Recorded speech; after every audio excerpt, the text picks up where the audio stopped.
મિત્રો મજામાં. હું ડોક્ટર નીતિન પટેલ, નવજીવન હોસ્પિટલ પાલનપુરથી.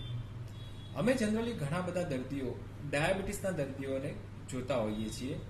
ડાયાબિટીસના દર્દીઓ કે જેમનું શુગર લેવલ અમુક હદ કરતાં વધારે રહેતું હોય છે, તેમને નિયમિત દવાની જરૂર પડતી હોય છે. પરંતુ આ વાત એમના માટે નથી, એમના પુત્ર કે પુત્રી માટે છે કે જે વારસાની અંદર ભવિષ્યમાં ડાયાબિટીસને આમંત્રણ આપવાના છે.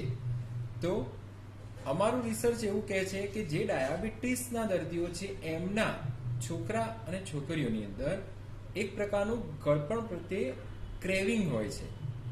જો એ મીઠાઈ જોઈ જાય, જલેબી જોઈ જાય, પેંડા જોઈ જાય તો એમને ખાવા માટે એમને એક પ્રકારની તડપ લાગતી હોય છે. અમુક દર્દીઓ આવે છે એ તો કહે છે કે મારો છોકરો સાહેબ જો 1 કિલો પેંડા લાવ્યા હોય ને તો એક સાથે જો જોઈ ગયો તો 5-6 પેંડા ખાઈ જાય. એટલે શક્ય હોય ત્યાં સુધી તમે આ વસ્તુથી બચજો તો ભવિષ્યમાં તમે ડાયાબિટીસને નોતરું નહીં આપો. Thank you.